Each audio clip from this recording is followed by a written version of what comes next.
ओम श्री गणेशाय नमः। हर हर महादेव। नमस्कार दोस्तों शिवरात्रि का त्यौहार आने वाला है। आप सबको राम भक्ति सागर परिवार की ओर से महाशिवरात्रि की हार्दिक शुभकामनाएं। तो दोस्तों आज हम आपको बताने जा रहे हैं कि शिवरात्रि का व्रत कब और कैसे करना चाहिए।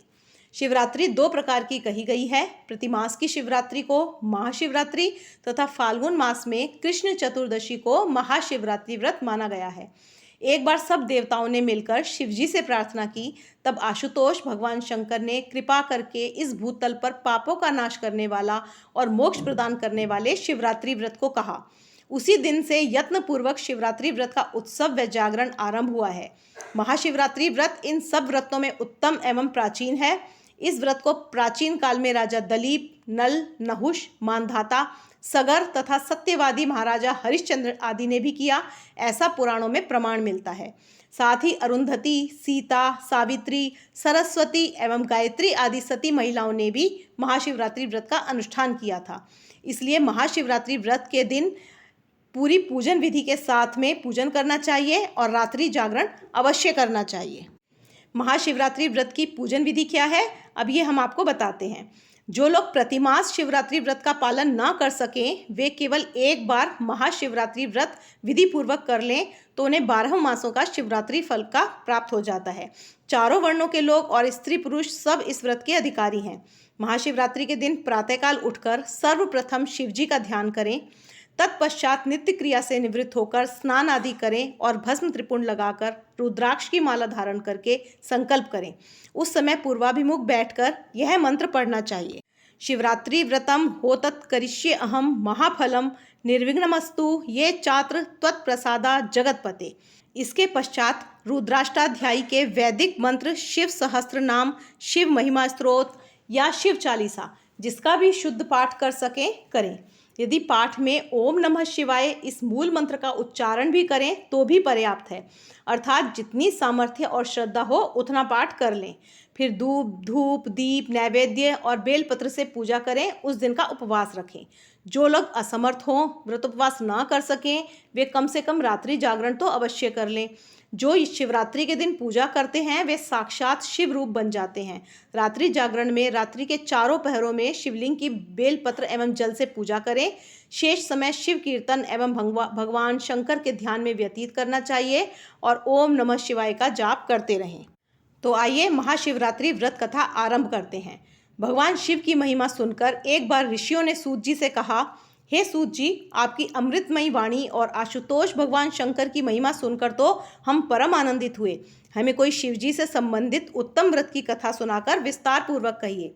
तब सूत जी ने कहा, हे ऋषिगण, सावधान होकर आप लोग सुनिए। मैं यहाँ एक ऐसी प्राचीन कथा कह रहा हूँ जो किसी समय नारद जी से भगवान विष्णु ने कही थी। यह एक निषाद की ऐसी अद्भुत कथा है जो प्राणियों के समस्त पापों का नाश करने वाली है। साथ ही जो उत्तम शिवरात्रि का विधान है वह दृष्टांत रूप में सुनिए।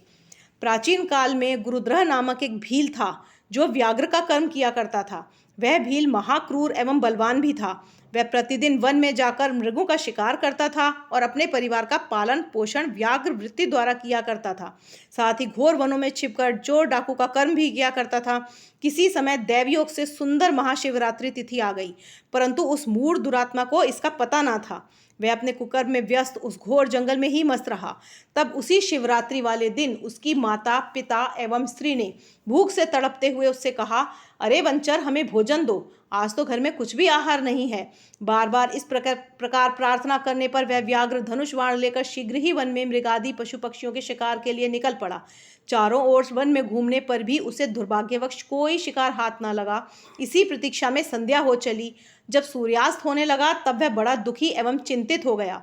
वह मन में सोचने लगा, हाय, आज मुझे कोई भी शिकार नहीं मिला, अब कहाँ जाऊं, क्या करूं? कुछ ना कुछ मुझे साथ में शिकार लेकर ही जाना चाहिए, नहीं तो मेरा जीना व्यर्थ है। ऐसा सोच विचार कर वह व्याघ्र किसी जलाशय के तट पर गया और वहीं बैठ गया। वह अपने मन में सोचने लगा, अहो, जल पीने के लिए यहाँ अवश्य कोई ना कोई जीव जंतु आएगा, तब उसे मारकर मैं अपने घर ले जाऊंगा और प्रेम पूर्वक अपने कार्य में सफल होऊंगा। ऐसा विचार कर वह भील किसी एक बेल वृक्ष पर जाल देकर बैठ गया और शिकार की प्रतीक्षा करने लगा। देखें कितनी देर में कोई जंतु जल पीने के लिए आता है और कब मैं उसे मारकर कृतार्थ होता हूँ। इस विचार से वह भूख प्यास से पीड़ित होता हुआ भी वहीं एक डाल पर छिपकर बैठ गया। उसी रात के प्रथम पहर में एक मृगी आ पहुंची। वह अत्यंत त्रिषित एवं चकित सी थी, क्योंकि वह छलांगे भरती हुई अकेली ही आ रही थी। विष्णु जी कहते हैं, हे नारद, उसे आता देख वह व्याघ्र बड़ा प्रसन्न हुआ। अतः उसे मारने के लिए उसने अपने धनुष पर तीर चढ़ाया। अब उसे वह मारना ही चाहता था कि इस बीच संयोगवश उसके पात्र का जल तथा कुछ बेलपत्र नीचे को आ गिरे। वहां उस पेड़ के नीचे एक शिवलिंग गड़ा था। इस प्रकार अनजाने में ही शिवरात्रि के प्रथम पहर की पूजा दैवश स्वयं हो गई, अर्थात उस पातकी व्याघ्र द्वारा भी शिवलिंगार्चन जल एवं बेल दल के साथ हो गया। उस पूजा के प्रताप से उस पापी के सभी पाप उसी समय नष्ट हो गए। उसी समय जल गिरने एवं पत्तियों की खड़खड़ाने की आवाज़ सुनकर वह हिरणी भय से चकित हो गई और व्याघ्र को पेड़ पर देखकर घबरा सी गई और उससे पूछने लगी, हे व्याघ्र, तुम यहाँ क्या करना चाहते हो? सो मुझसे सही सही कहो। तब हिरणी की बात सुनकर व्याघ्र कहने लगा, मेरा परिवार भूख से तड़प रहा है, इसलिए तुझे मारकर उन्हें संतुष्ट करूंगा। ऐसे कठोर वचन सुनकर तथा भयंकर व्याघ्र को देखकर मृगी सोचने लगी, हाय, अब मैं क्या करूं, कहाँ जाऊं? अब प्राण बचाने का कोई उपाय करना चाहिए। ऐसा सोच विचार कर वह मृगी वहां उस व्याघ्र से कहने लगी, हे व्याघ्र, यदि मेरे इस शरीर के मांस से तुझे सुख प्राप्त हो तो इससे बढ़कर महान पुण्य और क्या होगा। मैं निसंदेह धन्य हो जाऊंगी जो किसी के उपकार का साधन बनूंगी, क्योंकि इस संसार में परोपकार से बढ़कर कोई दूसरा धर्म नहीं है। देखो, उपकार करने वाले कृत्य का जो पुण्य कहा गया है, उस पुण्य के फल का वर्णन कोई सैकड़ों वर्षों में भी करने में समर्थ नहीं हो सकता। तथापि हे वंचर, मेरी एक प्रार्थना सुन लो। देखो, मेरे घर में बहुत से मृग छौने हैं जो अभी बच्चे हैं। उन्हें मैं अपनी बहन को सौंपकर अवश्यमेव आऊंगी। मेरा वचन तुम मिथ्या मत समझो। मैं अवश्य अपना वचन सत्य करने के लिए तुम्हारे निकट आऊंगी। तुम तनिक भी संदेह मत करो। सूत जी कहते हैं, हे मुनियों, इस प्रकार मृगी द्वारा समझाने पर भी उस व्याघ्र ने जब उसका वचन नहीं माना, तब चकित एवं भयभीत होकर उस मृगी ने प्रतिज्ञा की, हे व्याघ्र, सुनो, अधिक क्या कहूँ। यदि मैं अपने घर जाकर तेरे पास ना आऊं तो मुझे वही दोष लगे जो कृतघ्न तथा हरि विमुख प्राणी को लगता है। और भी सुनो, हे निषाद, विश्वासघाती तथा छल कपट करने वाले व्यक्ति को जो पाप लगता है, वही पाप मुझे भी लगे, यदि मैं घर जाकर पुनः ना लौटूं। इस प्रकार अनेक प्रकार से शपथ द्वारा मृगी ने जब व्याघ्र को विश्वास दिलाया, तब व्याघ्र ने विश्वस्त होकर कहा, अच्छा, अब तुम जाओ और शीघ्र लौटना। व्याघ्र के वचन से प्रसन्न हुई हिरणी जल पीकर अपने निवास स्थान को चली गई। तब तक उस व्याघ्र का प्रथम पहर बिना अन्न, जल एवं निद्रा के ही बीत गया। इसी बीच उस हिरणी की बहन दूसरी मृगी भी जल पीने के लिए वहीं आ पहुंची। उसे देखकर भील ने भी पूर्ववत उसके ऊपर बाण छोड़ना चाहा, तब पुनः उसके पात्र से जलधारा तथा कुछ बेलपत्र उस शिवलिंग पर आ गिरे। उस समय पुनः प्रसंगवश दैवश महाप्रभु शंकर की पूजा हो गई। यह द्वितीय पहर की शिव पूजा व्याघ्र को सुख देने वाली सिद्ध हुई। यह देखकर वह मृगी उस व्याघ्र से बोली, हे वंचर, यह तुम क्या कर रहे हो? व्याघ्र ने पूर्ववत उससे जो कहा उसे सुनकर वह नवागता मृगी बोली, हे व्याघ्र, सुनो, मैं धन्य हूँ। मेरा यह देह धारण करना सफल है, क्योंकि मेरे इस अनित्य एवं अधम शरीर से एक महान उपकार कृत्य होगा। किंतु मेरे छोटे छोटे छौने जो घर पर हैं, उन्हें मैं अपने गृहस्वामी को अर्पित करके पुनः अवश्य लौट आऊंगी। यह सही जानो, मुझे अब जाने दो। यह सुनकर व्याघ्र ने कहा, मैं तुम्हारी बात नहीं मानता, तुम्हें अवश्य मारूंगा। व्याघ्र की बात सुनकर हिरणी ने शपथ पूर्वक कहा, हे व्याघ्र, सुनो, मैं सत्य वचन कहती हूँ। यदि ना आ सकी तो वचन तोड़ने का प्रायश्चित मुझे लगेगा, उससे मेरा पुण्य नष्ट होगा। हे व्याघ्र, जो विष्णु भक्त होकर के शिव की निंदा करता है, उससे जो पातक लगता हो वही मुझ पर लगे, यदि मैं पुनः ना लौटूं। जो मानव माता पिता की श्राद्ध तिथि का श्राद्ध नहीं करते, उनको जो पाप लगता है वही मुझे भी लगे। अथवा वचनबद्ध होकर जो पछता कर वही काम करता है, तंजन्य जो पाप होता है वही मुझे भी लगे, यदि मैं कहकर भी पुनः ना लौटूं। सूत जी कहने लगे, हे मुनियों, मृगी की ऐसी बातें सुनकर व्याघ्र ने उसे भी जाने की अनुमति दे दी। उसने कहा, अच्छा, तुम जाओ, शीघ्र लौटना। तब वह मृगी भी जल पीकर प्रसन्न होती हुई अपने स्थान को चली गई। तब तक रात्रि का दूसरा पहर भी बिना अन्न जल के तथा सोए बिना ही व्यतीत हो गया। इसी बीच जब तृतीय पहर बीतने लगा और मृगी के आने में देर होने लगी, तब वह व्याघ्र चकित होकर उसकी खोज में तत्पर हो गया। इसी बीच उस व्याघ्र की दृष्टि जल पीने के लिए आते हुए एक मृग पर पड़ी। वह निषाद उस हृष्ट पृष्ठ मृग को देखकर अत्यंत प्रसन्न हो गया। अतः उसने धनुष पर बाण चढ़ाकर झट उसे मारना चाहा। उसी समय उसके ऐसा करते ही दैवयोग से पुनः कुछ जल एवं बेलपत्र उस शिवलिंग पर जा गिरे, जिससे तृतीय पहर की पूजा सौभाग्यवश हो गई। यह भूत पावन शिव की अहेतु की कृपा थी। वहां पर उस शब्द को सुनकर मृग ने कहा, अरे, यह तुम क्या कर रहे हो? तब उस व्याघ्र ने कहा, अपने परिवार के पालन के लिए तो मैं मारना चाहता हूँ।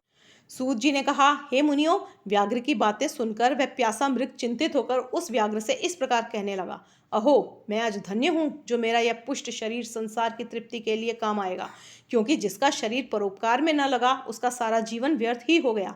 जो सामर्थ्य पाकर भी दूसरों के उपकार नहीं करता उसका सामर्थ्य व्यर्थ है, वह परलोक में अवश्य नरकगामी होता है। इसलिए हे व्याघ्र, इस समय मुझे छोड़ दो। मैं अपने उन छोटे छोटे बच्चों को उनकी माता के हाथ सौंपकर तथा उन्हें धैर्य देकर पुनः शीघ्र ही लौटूंगा, इसमें तनिक भी संदेह न करो। उस मृग के निष्कपट भाव से ऐसा कहने पर वह व्याघ्र अपने मन में अत्यंत चकित होकर तत्काल पवित्र मन वाला हो गया और उसके सभी पातक नष्ट हो गए। तब वह पुनः मृग से इस प्रकार कहने लगा, इसके पूर्व भी जो मृग आए वे सभी तुम्हारे ही समान मुंह से कहकर अभी तक पुनः लौटे नहीं। यह कितनी भारी प्रवंचना है। उन्हीं के वचनों की भांति तुम भी इस संकट काल में पिंड छुड़ाने के लिए झूठ बोलकर चले जाओगे।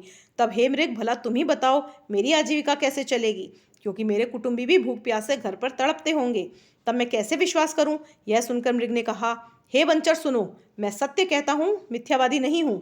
देखो हे व्याघ्र, ये समस्त ब्रह्मांड सत्य के बल पर ही टिका है, क्योंकि इस संसार में जिसकी वाणी मिथ्या होती है उसके सभी पुण्य तत्काल क्षीण हो जाते हैं। तो भी हे भील, तुम मेरी सत्य प्रतिज्ञा निश्चय ही सुन लो। देखो, जिसके मुख से शिव शब्द ना निकले या सामर्थ्य होते हुए भी परोपकार ना करे, पर्व के दिन श्रीफल तोड़ने तथा अभक्ष्य भक्षण करने में जो पाप होता है वह मुझे लगे। हे निषाद, जो शिव जी का पूजन नहीं करते, जो बिना भस्म त्रिपुंड लगाए ही अन्नाहार करते हैं, ऐसे पापियों का दोष मुझे लगे यदि मैं जाकर पुनः ना लौटूं।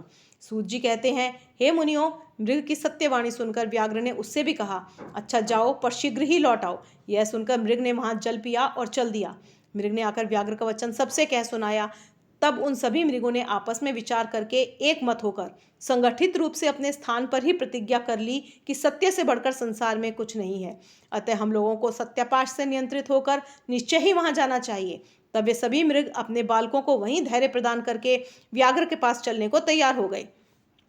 उस मृग की कई पत्नियां थीं। उनमें जो सबसे बड़ी थी उसने पहले अपने स्वामी से कहा, हे स्वामी, आप यहीं रह जाएं, क्योंकि आपके बिना यह बच्चे कैसे ठहर सकेंगे। दूसरी बात यह है कि मैंने वहां सर्वप्रथम जाने की शपथ ग्रहण की थी, इस कारण मुझे भी पहले वहां जाना चाहिए, आप यहीं रहिए। उसकी यह वाणी सुनकर छोटी मृगी बोल उठी, प्रभु, मैं आपकी दासी हूँ, अतः मैं ही वहां जा रही हूँ, आप यहीं रहें। उसकी विनती सुनकर मृग ने पुनः कहा, नहीं नहीं, वहां मुझे ही जाना चाहिए, तुम दोनों यहाँ पर रह जाओ, क्योंकि शिशु रक्षक का कार्य माता ही भली भांति कर सकती है।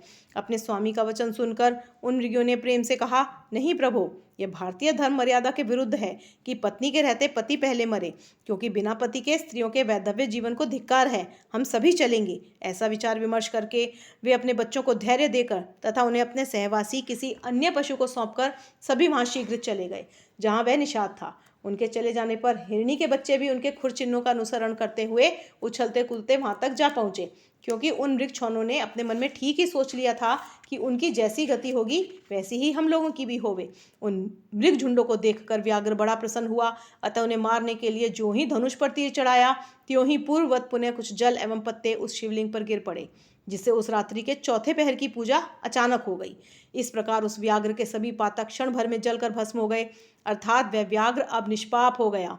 उस समय उन दोनों मृगियों तथा उस मृग ने एक साथ कहा, हे व्याघ्रवर, आप कृपा करके हम लोगों के जीवन सार्थक करें। सूत जी कहते हैं, हे मुने, इस प्रकार उन मृगों के वचन सुनकर व्याघ्र दुष्ट प्राप्य सद्ज्ञान का भागी बन गया और अपने मन में सोचने लगा, अहो, ये मृग धन्य हैं जो ज्ञानहीन पशु होते हुए भी संगठित हैं, और हम अपने शरीर को त्याग करके भी परोपकार परायण हो रहे हैं। हाँ, खेद की बात है कि मैंने मनुष्य जीवन पाकर भी कौन सा पुण्य कमाया, क्योंकि आज तक दूसरों के शरीर को कष्ट देकर ही तो मैंने अपने शरीर को पाला पोसा।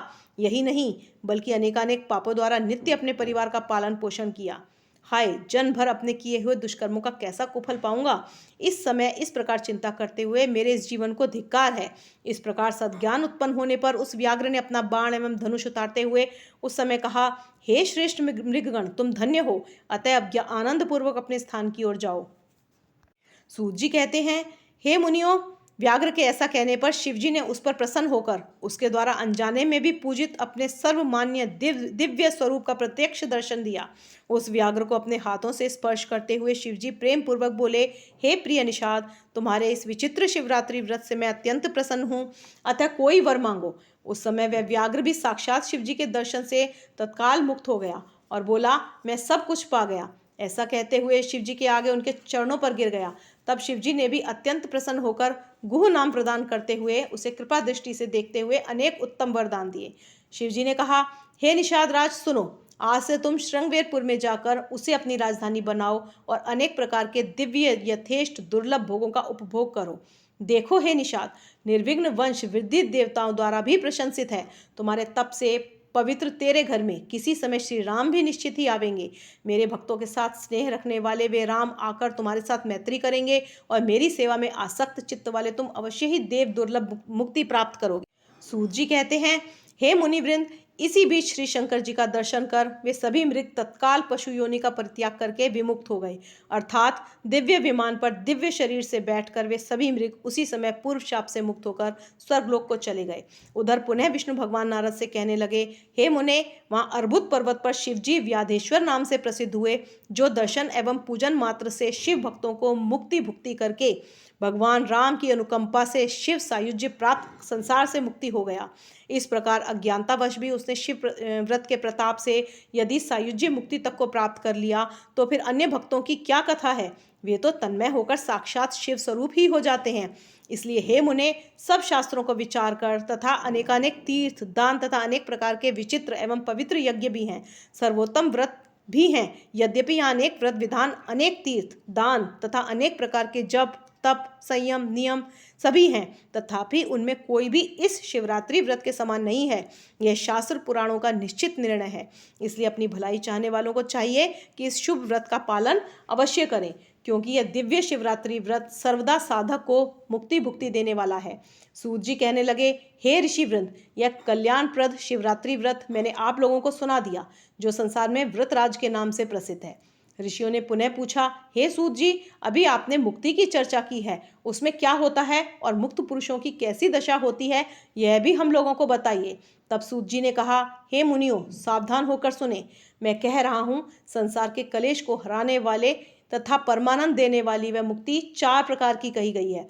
सारूप्य अर्थात भगवान के समान रूप होना, सालोक्य अर्थात भगवान के लोक में रहना, सानिध्य अर्थात भगवान के निकट पार्षद बनकर रहना, और सायुज्य मुक्ति अर्थात भगवान में मिल जाना।